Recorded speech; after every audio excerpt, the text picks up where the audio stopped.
people tell you like you could do anything, and you think people just saying that when you know like you could literally do anything that you put your mind to, and you have that confidence in it, it'll work. So this question, all right, we're gonna get real candid here. Don't get mad at this one. Okay. That night, I was in bed when it happened. I was laid down, and then I said, "Hold on, what?" I got out the bed and started making videos. Went viral the next day. That sounded a little crazy. Not the same exact time. Bro was on his period. How did it make you feel when people said you fell off? Yeah. But then, you know, when things started to change and stuff like that, I was like, man, it's one of them things where you pray for something for so long and you like, wow, this is really happening. Like, it's crazy. The procedure that I went in to get, some people didn't make it through. So to be able to sit here today and say that I'm doing this, that, have these followers doing this, I just want people to know that if you can do this too. Any options, we just did what we could. You know we came from the bottom, always knew that we would. Every day we keep grinding, I won't ever stop trying. Told my mama stop crying, I'll make sure that. Welcome back to an episode of Inspired by You podcast. Today I'm joined by my boy Brandon Reed, aka the Cartoon Connect. So he's a full-time YouTube animator with over 1.6 million subscribers. He's an animator and a digital creator. He's 1/4 of the puppet group Cottonmouth, and he's the animator behind the epic series Little Ron Ron. Recently, he's been going viral for these Kids Be Like videos that he's been shooting with his mom. And he can also rap, make rugs, and paint some amazing murals. Is there anything that you can't do, man? I mean... that's an intro right there. Hey, you deserve it. Man, I try to do everything I can, you know, artistically. So if it's artistic and I think I can do it, I'm going to try it. And then when we try it, we're going to try to be the best at it. So exactly. That's how you got to do it, man. So you've gotten over 20 million views across Instagram and another 22 million across TikTok with these Kids Be Like videos, kind of taking us all back to our childhood. Yeah. What's it been like, I guess, working with your mom on this project? It's crazy because, like, that's my mom. Like, people think this is an act. No, she really is like this. Like, it's not. For real. But she really just, she has so much fun with it. It's like a blessing to even be able to make videos with my mom because, it's just like, I don't even know how to explain it. Like, creating content is fun, but to be able to do it with the people you love is like so much more fun. So it's been a great experience. She loved it. She hit me up like when we doing the next video. I'm surprised she ain't called me today. Like, what we doing? No, for real. But yeah, it's amazing. And to be able to show my mom that, like, when I did the first video, I don't think, she was just like, all right, let's do it. And she didn't think nothing of it, but now that she see all of these different people reaching out, today Tiffany Haddish liked one of the videos, and I didn't show it to my mom yet, but I know she is gonna be so hyped when I show her that. Different comedians, it's the comedian Lunel, I want to say is how you pronounce her name. She sent my mom a voice message, and she was so hyped over that. Oh man! It just is just to see, you know, the how this makes my mom feel and how she enjoyed doing it. That's the best part about it. That's a dope test too, to like what I guess social media, like the reach that people don't really realize the reach that people have on there. Like, you really can have a video and go viral. It's different too, because this, like, you know, not to brag, this ain't my first viral video. I've been doing this for 6 years. And I ain't, I mean, I done met celebrities and seen this and seen that, but the way it's catching on with my mom, crazy. I think it's the relatability of it too. Okay, Alicia wants to ride on the spinning teacups. How many tickets does she need? Why would she want to ride that? I don't know why she want to ride the motherfucking teacups, but hey, this is what it's saying. How many do she need? Can you see that? 1, 2, 3? Oh, okay. 2. Ain't this bottom? Yeah, I know. I gotta get your ass some glasses. Some of them with your goddamn eyes. Like, everybody feel like, I mean, cause my mom is white, and I feel like I still got yelled at like some of these videos. Yeah. So, you know, like, it's just like something everybody can relate to. Because exactly. I look at some of the comments too, some of the people that comment, And I'm like, just from looking at a profile picture, you can tell we may have come from different backgrounds, but they can relate to it too. So I'm like, hey, we all one big family. And then some people might think that she being mean in the video, but she actually being real patient. Yeah. She teaching you something. You just gotta listen. And so the comments are hilarious. They're saying things like the mom is the best actor, and the other people like that's because she's not acting. Like this is her. Like it really was like this. Some of the stuff she said in the videos, I had a flashback when we was recording. Bye, Tayshawn. You want to see if you can come over? Get your ass in this goddamn car. What you talking about? Can Tayshawn come over? No, he can't come over. Get your ass in here. I don't know nothing about Tayshawn or his goddamn family. Get your ass in here. Man, for real. I ain't gonna lie. Some of those stuff that she used on you in the video, I'm like, dang, that's how I be talking to my kids. Where do you think we learned it from? Exactly. Man, so you talked about how you had a few viral videos. What do you think is the biggest key, I guess, to a viral video? Like, how do you know? Like, what do you see and then you're like, yeah, this is the one. Like, I got it on this one. It's bad because I feel like that with every video. Every video I make, I try to put like everything I can into it so that when I put it out, I can be like, this the one. But it's not always the one. But I just try to have that confidence when I do it too. But I think it's a little bit of everything from the. One thing I always tell people is the timing of the video, because you'll click a video, if nothing happen fast enough, they're gonna scroll up. So from the start of the video, it gotta be something that's gonna make them be like, all right, let me watch this for 10 more seconds. Then by the time those 10 seconds come, something else gotta be like, okay, let me keep watching, so you can keep them entertained. It's that stuff I see in the background. Like when we do these videos with my mom, we'll purposely put something in the place so that they can say, oh, look at that in the background.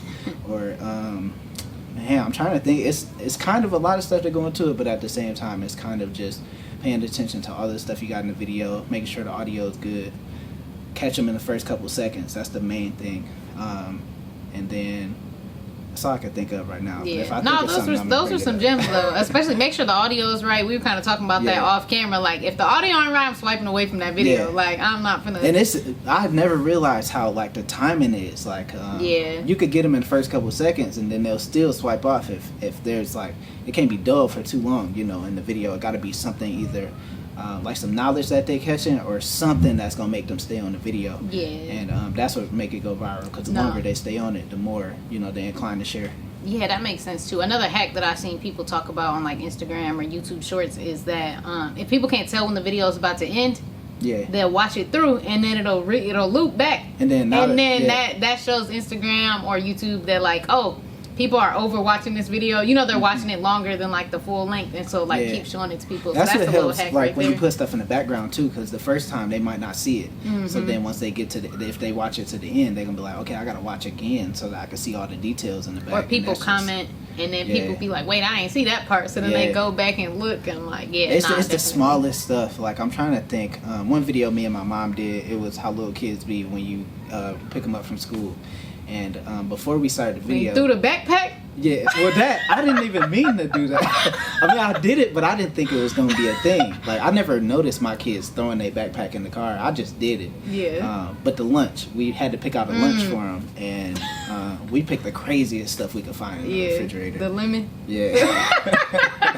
Imagine you pull up to school and your fruit is a lemon, and then the detail in that one is. When you asked why you had a lemon, she was like, because I wanted you to be quiet. I was like, what? So I had to rewind it on that part. Like, is that what she said? Like, nah, it's definitely the little. And she details. comes up with that stuff like this. When we put the lemon in the box, we didn't think we just thought it was gonna be funny. So then when I ask her questions to see what she'll say back, and she's like, every time. Man, that's that mom life. You got to be quick with it. So you've been able to collab with quite a few people. How do you feel like collaborations helps you like grow as a creator? A lot.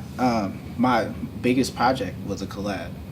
Lil Ron, if I wouldn't have reached out to Ron, he already had followers. I was still somebody who nobody knew yet. So when I reached out to him, it was a shot in the dark. I had a couple thousand followers. He had 500,000. So for him to even see my DM and be like, yeah, let's collab, it's crazy. But that's one of the biggest things I had or that I have going in my career. So that literally changed my life, collabing with somebody. So it could be a small thing, it could be a big thing, but I think with the right people getting together and having that vibe, it could turn into something life changing. For sure. You open to people collabing with you? Yeah, I collab with anybody too. Look at him. DMs are open. Hey, hit me up if you got some ideas and we can catch the vibe. Let's get it. I guess what's your best overall tip for creators? Staying consistent.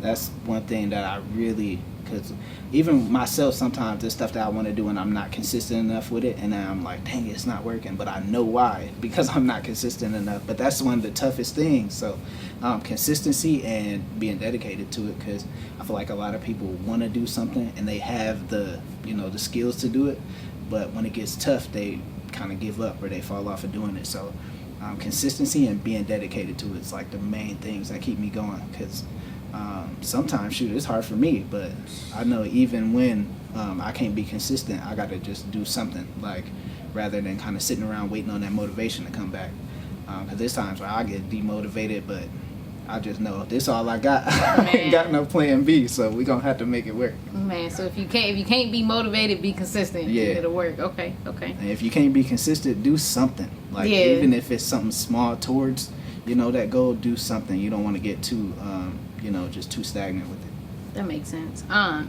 many hours, weeks, months do you think it takes, and in your experience, to go from 9 to 5 to full-time creator? I don't think it's really a time limit, because depending on what it is that you do, it could take off in a couple of days, it could be months, it could be years. For me, it took about 2 years of learning, and then after those 2 years of learning, it took, I'd say, about 6 months of being serious, and then it started taking off. So I had to learn everything, like about the animation. I had to figure out how to do this, how to do that. And it just took me around 2 years of really doing it. But it's different, because like when I started making rugs, I took about 3 months of learning, just watching. I didn't try it at all. I took about just 3 months of just learning it, about a couple weeks of trying it, and then I was like, yeah, I got this. Yeah. Okay. It's just different. I feel like everybody's journey is different. Some people it take longer depending on what you're doing. Some people it happened pretty fast for. Do you feel like part of it now is like confidence? Like when you try something new, do you feel like now you feel confident enough just because like the way everything else played out that? And I've learned, people tell you like you could do anything, and you think people just saying that when like you could literally do anything that you put your mind to, and you have that confidence in it, it'll work. Yeah, no, that makes sense. All right, so this question, all right, we're gonna get real candid here. Don't get mad at this one. Okay. How did it make you feel when people said you fell off? Man, I was hurt. I can go on. Let me tell you, it was bad. Like it was days where I like, when I say don't like stop doing stuff, it was days where I was just sitting there like, what am I doing? Like people not even watching me no more. The numbers down. I didn't know what to do. Like but I knew I had to do something, because I got kids in the family. You can't not do nothing when you got people to take care of and people who believe in you to do it. So I was still doing stuff. Like I'm a natural born hustler. I feel like I know how to use something that I can do talent wise to make some money. So I was doing that, but I wasn't Cartoon Connect no more. Nobody was stopping me asking for a picture at this point. Nobody was reaching out for me to do promo, because I didn't have no motion. But I know everything. If you don't give up on something, you can do it. And if you did it before, you can do it again. So I just, stayed patient, kept working, and we right back. Yeah, period. Early on, I guess, what were some of the like skills that you learned or taught yourself? Like, how'd you start learning and picking up on all these skills? YouTube and tutorials. Now I look at tutorials on TikTok the most, because they get straight to the point. YouTube, they're gonna talk to you a little bit, maybe talk, but then everything's at the end. Nah, on TikTok, you type in how to do something, they're gonna show you in about 15 seconds. But just tutorials. I feel like if it's somebody online that could teach me how to do something, I'm just gonna sit there and learn it. Like first time I tied a tie, I went on YouTube and typed in how to tie a tie. Now I can tie a tie. So I swear it's tutorials on how to do anything you want to do out there. Somebody has done it before, so it's somebody out there to teach, and they probably made a video to help people out. So I always, like, even my kids, when they, oh daddy, how do you do this? I know how to do it, but hey, if you look up the tutorial, I just try to teach that to them, so that if it's anything they want to learn how to do, they just, okay, let me look this up and figure it out. And they can take that initiative to start teaching themselves stuff, and then they'll know, anything they want to know. Definitely. Plus, if there's not a tutorial on there, you could there's be the money opportunity. Yeah, you could be the one to make the tutorial.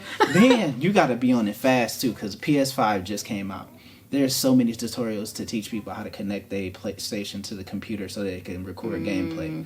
But if you're the first person with the PlayStation, you can get the views. So you know what I did? The morning I got my PlayStation 5, made that video. And I did decent on it. Okay, yeah, see? It's about timing too. If you could do something fast, so if something big happens, like for example, the night yesterday, threads. Yeah, threads. If you could create your thread content now, you'll be on top. Even like when Will Smith did the slap thing.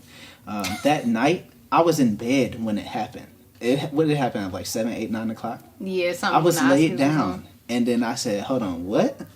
I got out the bed and started making videos. Went viral the next day. Come on, you just got to be on top. That was the most viewed YouTube video in a 24-hour time period, I think, too. For real? So, like, so that was definitely a hot topic. So you got to put that out immediately to get that traction. I got out of bed, recorded the video, and posted it at 10. If it happened at 9, I posted at 10. The video was going crazy. Yeah, that's crazy. Did you feel like you always knew that, like, this was going to happen, like, you was going to be famous, like, everything was going to work out? No, I had no clue.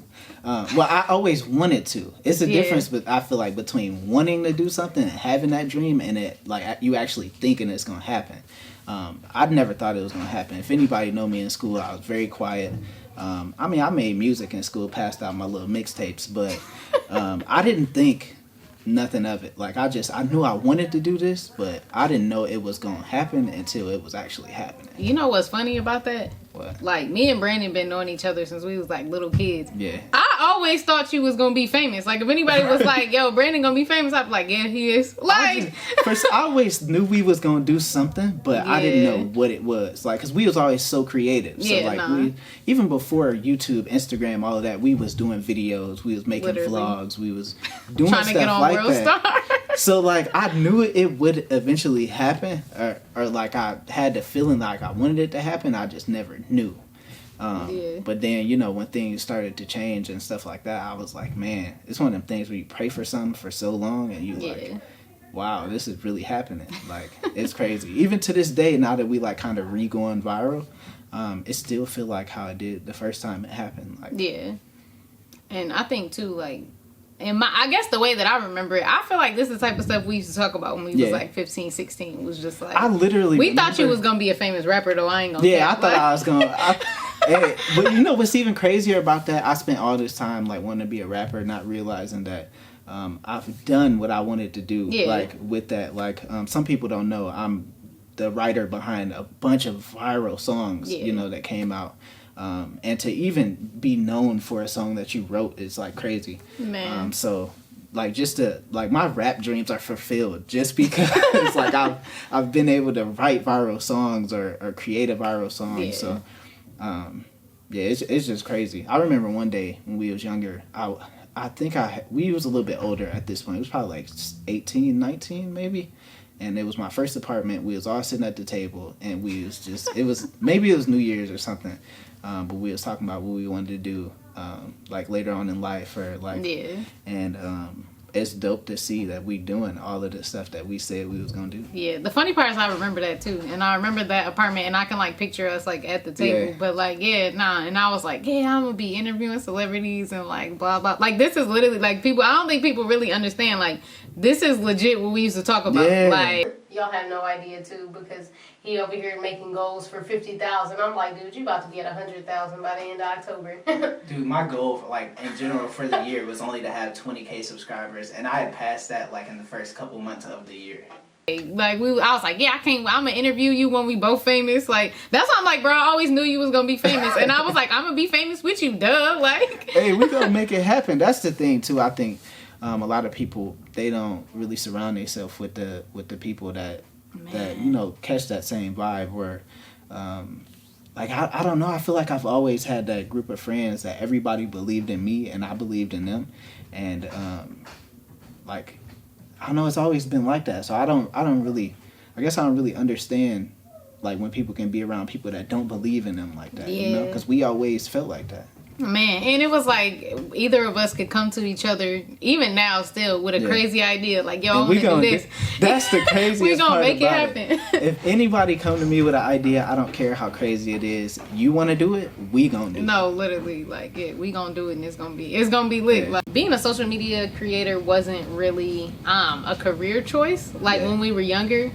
I guess, when did you really realize, like, okay, this is actually happening for me, and like this is like possible?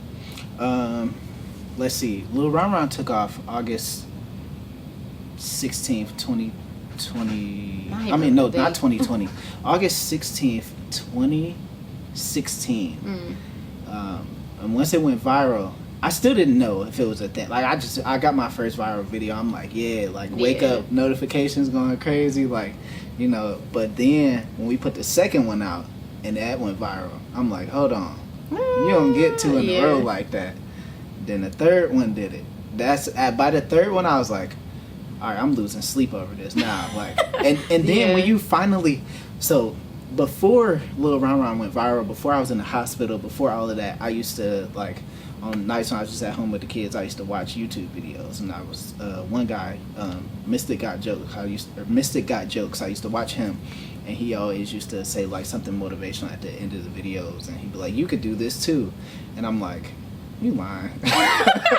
So then I started thinking, though, like, once I really started animating and stuff, I'm like, hold on. This is the same thing he was doing, but I'm animating and he doing vlogs. If I go as hard as he do every day, maybe it can do the same thing. And put the formula in, and it started working. So I think by the end of the first season of Lil Ron Ron, which was, we uploaded every week. So after the first 10 weeks and companies start reaching out, I'm like, it's game time. Like, it was fourth quarter at that point. When did you quit your job again? Like, at what point? So it took me 2 years. So you were still doing Lil Ron Ron. Yep. Working. He's sitting there making logos let for me some tell company. You, I'm in the company, and it's cool. Like, the job is cool based off of the fact that I went to school for graphic design. How much was you making? $13 an hour. I thought it was sweet though. He thought he was in his bag. I was making 14 because I did landscaping before that, making 13. Mm-hmm. That's when I first started making some.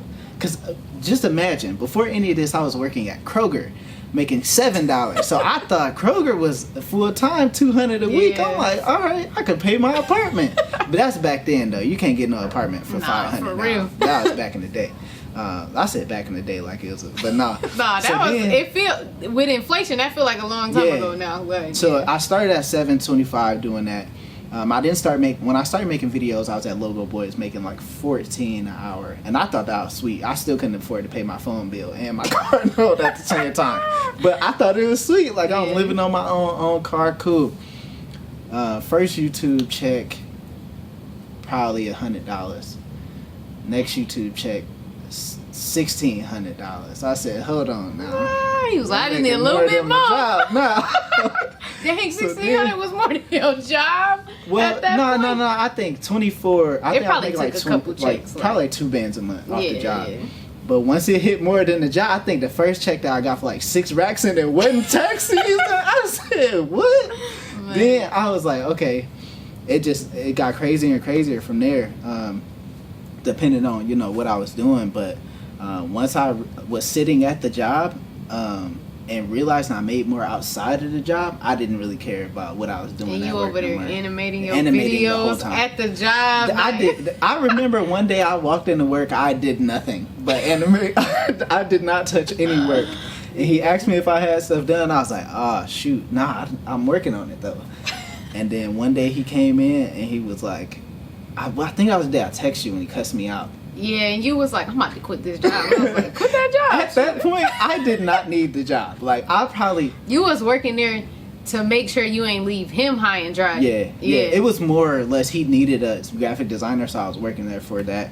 By that time in the job, I probably made more in a month on YouTube than I would make in 4 or 5 months at the job. So it was so pointless to be there. But I always wanted to, keep making sure I had that security so that, like, when I did take that leap of faith, it wasn't a dumb risk. Like, it was a calculated risk where I could at least live off of what I had saved up for a couple months before anything could happen. And the day he cussed me out, I texted you, and you was like, I think it's time. No, seriously. It had been time. He was just being nice. I was like, bro, man, if you don't quit that job, he's like, it's not time yet. But I'm going to let you know before I do it. I'm like, all right, cool. You definitely did. Like. And then when I did it, I mean, I'll tell you, that was probably the happiest day of my life. It was happy and bad. The first time, it was bad because my boss cussed me out. I recorded a video. I don't know if I ever showed you that video. Yeah, you did. It's on YouTube. It's still on there? I don't know, but it was. I think somebody had said like he was gonna get mad at me, so I took it down or something. But it was crazy. He was cussing me out, and I was like, "Dang, did I make the right decision?" And then that next morning, after not having a job, I woke up and I didn't have nothing to do. Yeah. I had YouTube stuff to do, but I didn't have to do nothing but create. Was probably the best day of my life. I'm like, did I really do this? That's crazy. It's funny because we always tell the story too about when you got your first viral video or when you hit 100K that we went out to lunch. Like this, just imagine. He couldn't even. I don't even think I could afford. You couldn't. I was getting my oil changed on my car and was like right by your job, and I needed to like leave the car there and I was gonna walk to Taco Bell. I was like, yo, meet me at Taco Bell. He was like, bro, I ain't gonna lie. I gotta eat these noodles in here, bro. I can't afford no Taco Bell. OG viral right now. I can't even afford a burrito. I will buy you some Taco Bell. Like, everything there is like $1. Like, come on, I man. was going You ain't gotta eat the ramen, bro.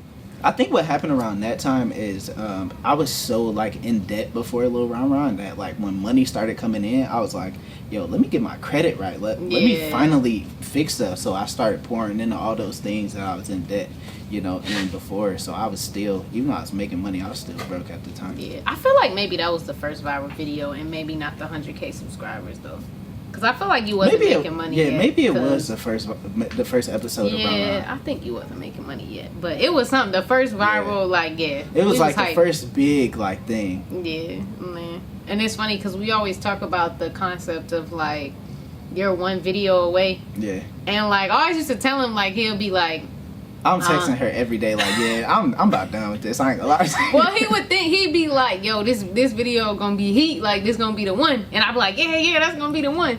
And then it didn't do how you think it. And then he'd be like, I'm done with this. And I'd be like, no, bruh, like, the next one is literally gonna be the one. Like, you gotta come. And, like, you really gotta have, like, that delusional mindset that, like, the next video is gonna be the one. Yeah, you have to, because like, just imagine, Lil Ron Ron is still doing great, but it's not going viral every single video. We do have viral videos. It's not every single video like before. In that time where they said I fell off, I was still trying to find something. Like, the next video got to be it. The next video got to be it. And then, eventually it was the next video. Man, and now you making videos with your mom that's getting 10, 20, 15, like millions of views. Like, that viral video, I think the other thing too is I hope that one day I can stop chasing viral videos. I think that, but it's something in that drives me. Like, to tell myself that, like, you can do that again, it's crazy because it's not that easy for everybody. So I think that's what drives me to keep going too, though, is that I'm always chasing that next viral video, but I want to turn it into an empire. Like, I want to take that viral video and build something huge off of it, which I've done that, to a certain extent, but I want to build that, that empire that's like, okay, this is it. Like, we don't have to create viral videos no more. We can just, we got a whole huge, company now. Yeah. I mean, I feel like you definitely working your way up to, like, the not having to, chase the viral video anymore. But it's always good to, I guess, have a goal to chase. Like, that definitely helps. Do you feel like you ever suffer or have suffered from artist depression? Yeah, all the time. Well, not all the time now, but I was telling them a little bit ago, I recently started going to therapy because I would have the same time of the month. That sounded a little crazy. Not the same exact time. Bro was on his period. He was on his artist period. I'm not gonna lie, it was probably around the same time of the month. Hey, don't judge me. Look, it's probably right before that check hit. Like, dang near, I would just get down. Like, I would be like, what am I doing? Like, people is my fiance is trusting me to pay the bills off of faith. Like, it's not really faith. It's just what I do is something that is not guaranteed. Like, ain't no wood around here. I'm knock on wood, but like stuff can be taken away so easily. So the fact that she trusts me to continuously do this every single day, and she just trusts that I can do this, is like, it's crazy to me. Like, she's crazy for that. Yeah. So I sit here and I'll be like, dang, like all of these people like looking for me to do this. So many people depending on me. I would get down around the same time every month and just have like 4 or 5 days where I'm not doing nothing. Yeah. And I would just be sitting here like, dang, I need to like get up, but I can't. Like, I'm just down. So what I did was I started going to therapy too, because I feel like it was based off of certain traumas that I went through before. And it helped me a lot. So now I really rarely go through those. Yeah. I'm past that now. It happens every now and then. I get like 1 or 2 days where I get down, but I go to therapy every other week. So I usually get that, pick me back up by going to therapy and talking about things I have going on.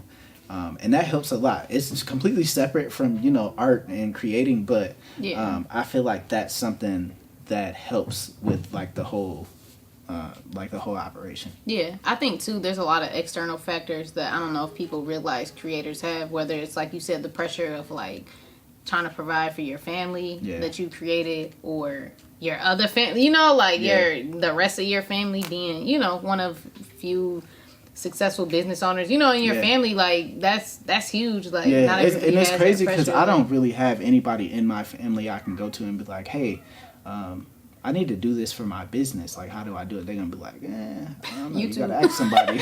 So sometimes that gets me too.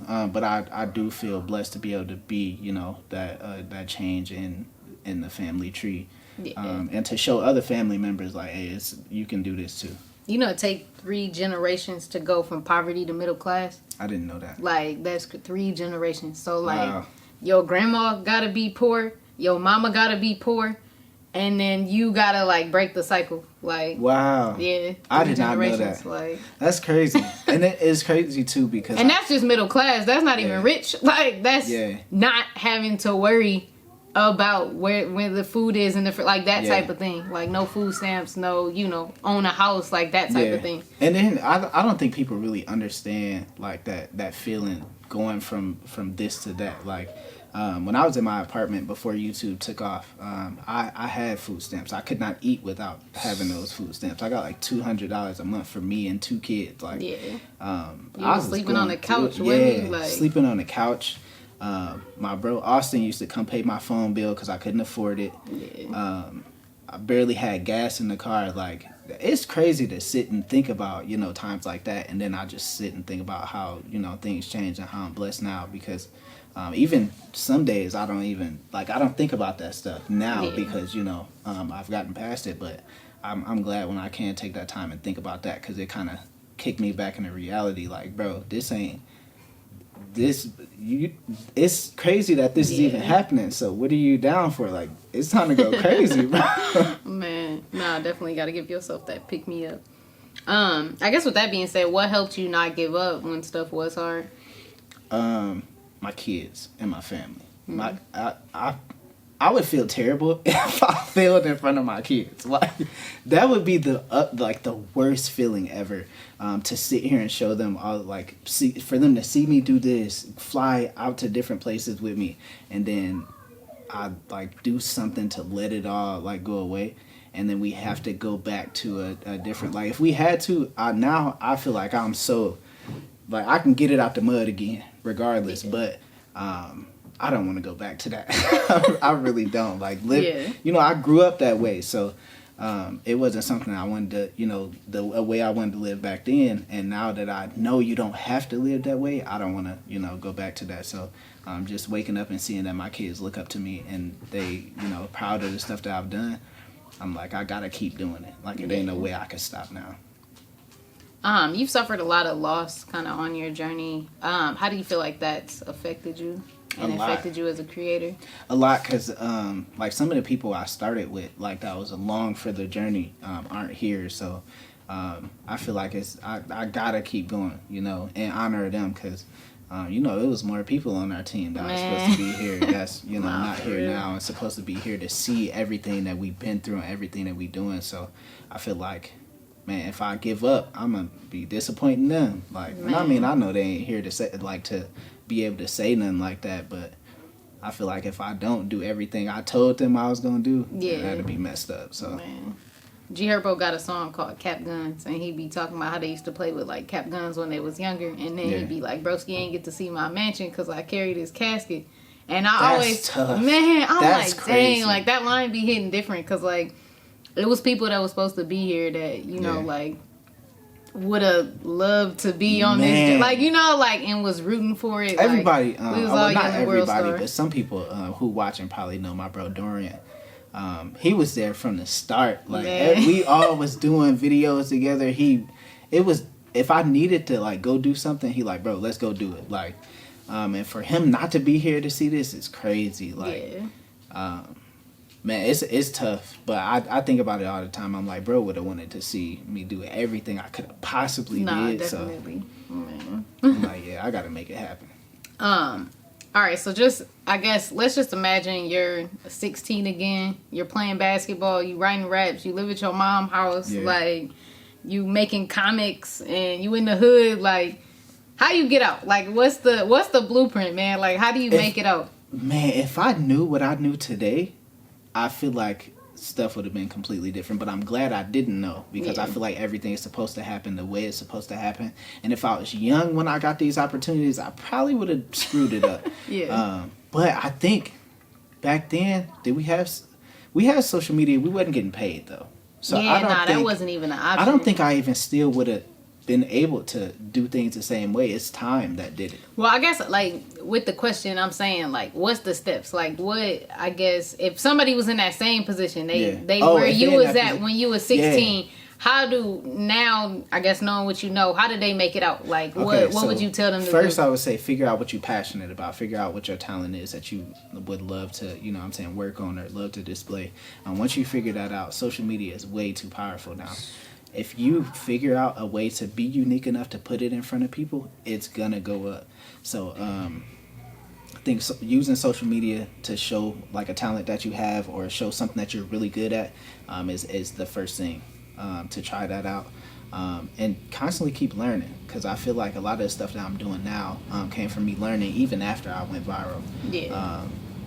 So yeah, I think it's just figuring out what you want to do and putting it out there. I think too, like, I feel like anything could be monetized at this point. Like, and I think us growing up, like when we was 16, I think back to us like living in the hood. Yes, we lived in the hood, bro, and came from nothing, like for real, like legit, like used to walk to the mall type stuff. Like me and bro was just talking about this. We used to cut grass to get $20 to go to the mall to just get something to eat. Like, we couldn't afford to do nothing else. We went and got Panda Express and came back and home. hopped on the bus to get there. It wasn't no ride there or back. Because moms wasn't driving to the mall. Well, my mom didn't drive, so I wasn't getting to the mall regardless. So we had to figure out how to catch the bus, get to the mall, and it's just, I feel like a lot of that is what made us too. Like, if we didn't have to catch the bus to the mall or only have a couple dollars when we went somewhere, we wouldn't be as hungry as we is now to, you know, have better and to do better. So I love the fact that I had to go through the struggle, because if I didn't, man, if I wasn't sleeping on that couch with my kids, I probably because like if you get too comfortable, there ain't really no reason to like really push super hard. Like, but what I was saying too, like, I feel like almost anything could be like monetized, and like we ain't really have like those, or at least people didn't know. People might have been getting paid from YouTube then, but that wasn't even applicable like in our heads, like, you know. And so like now, like, somebody love basketball, you can make basketball content. You could sell your own basketball. Like, you could. It's people I know who wanted to go to the NBA who works with the NBA. Like it's a YouTuber that I've met. His name is Christopher London, and Cash Nasty. I met him too. They are like in a group called Too Hype, and I'm sure when they played basketball in high school, they wanted to go to the league, but things didn't work out that way. But they are working hand in hand with the NBA to create content. It's like you basically still went to the league at that point, because it's just Bruh, some creators making more than folks in the league. Like Destroying. Streaming deals is crazy. That too, but Destroying, like they was like, do you want to go to them? He was like, honestly, that would be a downgrade in pay wise for me at this point. Like, it's like dang. Who was it? Aiden Ross. His stuff is like kind of cool. He goes through some like some what's it called, like some crazy stuff. But the deal he signed to stream is more than NBA players, like stars, get. Yeah. Why wouldn't you want to post a video on the internet? Like, literally. Like, turn the stream on. Man, just get that camera, press record, period. Just do it now. Like, no, literally. I mean, even like for me, like I grew up, I wanted to be a talk show. That's like all I ever said I wanted to be, like whatever. And then once I had a kid, I was like, dang, I probably ain't gonna be no talk show host. Like most talk shows don't have kids. I want people to know that too, man. When my first video went viral, I had 2 kids. What was a baby like? Sitting in an apartment with no money. You can do it whatever your situation is. It don't matter if you're homeless right now. Figure out what it takes to, at least get some sort of income in so that you can try to get on your feet, and you can, like, man, it don't matter what point in life you in, you can turn it around. I don't think people get that. I think they feel like they get stuck at a certain point, or they get to a certain point where they can't do what they want to do. Nah, it just, you get dedicated enough and you decide that that's what you really want to do, anybody could turn any situation around. My favorite line is, it's either going to be your excuse as to why you never did anything, or it's gonna be your life story, and it's gonna make like you sleeping on the couch. Now that just make your story so much more impactful, because I'm sure there's somebody else going through that. If it was just you and the kids living in a nice house, it wouldn't resonate with nobody. It wouldn't be so inspiring, and it wouldn't catch on. There ain't now nothing to when it, you hear all the songs where the rappers be like, I was sleeping on the floor, I'll be geeked. No, for real, man. Them be my favorite lines. I'm like, I was sleeping on the couch. Hey, we ain't doing that no more. Man, was there anybody, I guess, along the journey that kept you inspired or motivated? I think it was a lot of like different things. Like I think the person that really like just recently we went to VCon and we got to see Eric Thomas. One day when I get a chance to talk to him, I'm gonna let him know, like, bro, you changed my life. Like I don't think he knows how many people he impacts, but like, man, in the lowest times when I would cut those Thank God It's Monday videos on and just listen to it and be like, okay, he said I could do it, let me try it. That made a huge impact on my life. I'm trying to think of if it's like my cousin Quentin. I don't know if I give him enough credit. He's always been there for me, no matter what. Even if I, kind of got off track, he, has always been there, and he's been a really good role model, like just on life, like on getting your stuff together, taking care of your family and stuff like that. My cousin Quentin has always been there. He's a streamer now too, right? Yeah, and he's I don't know if that was him inspiring you or you inspiring him after that. Man, it's mutual. crazy. I love, just watching everything. I learned so much stuff from him too, just about like, setting up my content creation stuff and just creating in general. Now it's at the point where, we bounce back ideas off each other. And then all my friends, like my close friends, like really motivate me. Just to see them continuing to work on their craft and continuing to work on stuff, that motivates me, because I want to be able to motivate them. So I think it's probably more stuff that I could have added, but I have to think of it. And now you're going to inspire the next generation with your story, and hopefully this touched somebody today. Share, like, subscribe, whatever it is you need to do. So appreciate y'all. I hope I can inspire people, because I feel like that's what motivates me a lot, listening to people's stories and listening to how they came up and how they did this, how they did that. So real quick, for people who don't know, I started animating in 2016. No, actually I started in 2014. Didn't get my first viral video till 2016. Before my viral video, I went to the hospital, had 3 neck surgeries. My mom thought I wasn't going to make it. I thought I wasn't going to make it. I was in the ICU unit, ventilator, couldn't talk. And 2-3 months after that, I got my first viral video.